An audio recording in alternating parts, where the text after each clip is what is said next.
Bonjour à tous et bienvenue dans l'émission Mes 5 minutes environnement. Donc aujourd'hui nous recevons Clara. Bonjour Clara. Bonjour.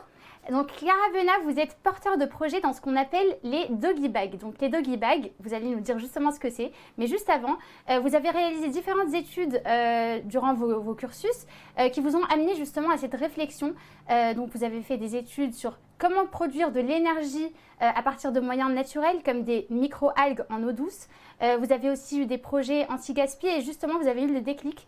Est-ce que vous pouvez nous dire déjà sur ce projet anti-gaspi, donc les doggy bags qui en découlent, qu'est-ce que c'est? Oui, tout à fait. Alors les doggy bags, c'est tout simplement le nom qu'on donne au récipient qui sert à rapporter les restes des repas dans les restaurants, chez soi, à la maison. D'accord. Est-ce que cette pratique, elle est répandue dans les autres pays? Alors oui, on constate que c'est une pratique qui, en France, malheureusement, a du mal à trouver preneur, mais au contraire, aux États-Unis, donc pays d'origine de ce concept, ainsi qu'en Asie, c'est une pratique qui, au niveau des cultures, c'est beaucoup plus répandue et démocratisée.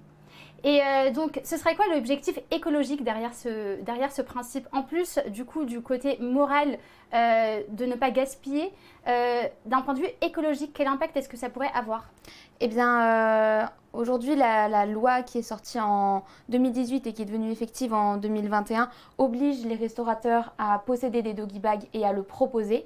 Malheureusement, on n'est pas possible de contrôler ce comportement. Oui. Donc moi, ma proposition, ce serait que le bien du consommateur client soit sa propriété dès qu'il a commandé son repas et donc qu'il soit obligé de repartir avec ce doggy bag. Les impacts seraient donc, comme vous l'avez dit, réduction du gaspillage alimentaire, puisque donc en France, le secteur de la restauration est responsable de 14% du gaspillage alimentaire global.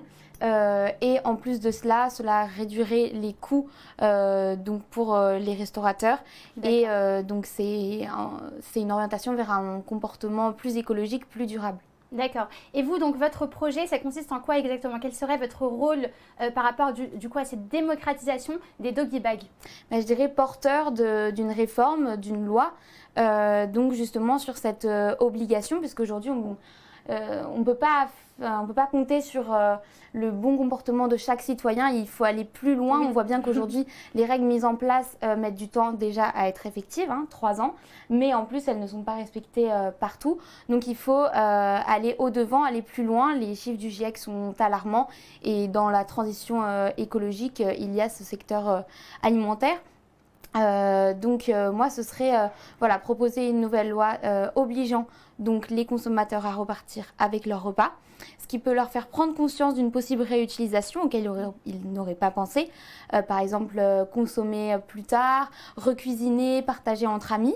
Et justement, d'où le nom doggy bag. Oui, voilà, doggy bag. Donc c'est un terme, en une expression anglaise qui veut dire le sac à toutou. Donc cette expression refroidit un petit peu en France où culturellement les questions d'hygiène ne tendent pas vraiment à aller vers cette pratique. Et il y a des chiffres qui sont sortis.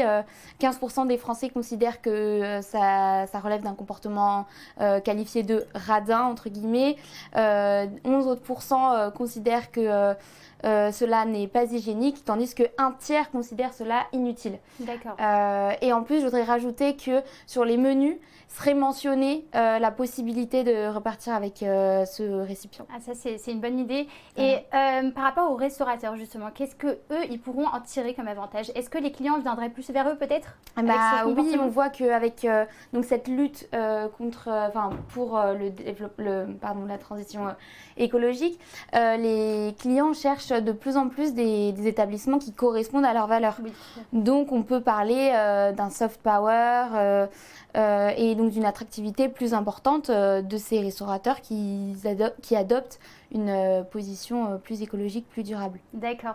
Un petit appel pour ceux qui veulent rejoindre votre projet, vu que vous êtes donc au commencement de ce projet, de cette initiative. Est-ce que vous avez un petit mot à dire à ceux qui voudraient vous rejoindre dans cet élan? Ne pas hésiter à me contacter via les les réseaux sociaux, donc surtout Instagram, donc on mettra le lien dans les commentaires. Et particulièrement donc, aux associations de vaisselle écologique, donc j'ai en tête Zipac ou encore d'autres entreprises qui favorisent cette démarche écologique. D'accord, vous publiez beaucoup sur les réseaux d'ailleurs, Oui. votre cause engagée. Oui. Comment on peut vous retrouver? Sur Instagram, du coup. Avec votre nom, prénom. Voilà, c'est ça. D'accord. Clara.vnt sur Instagram. D'accord, super. Bah, merci beaucoup. Merci à vous. Merci pour votre témoignage. Au revoir.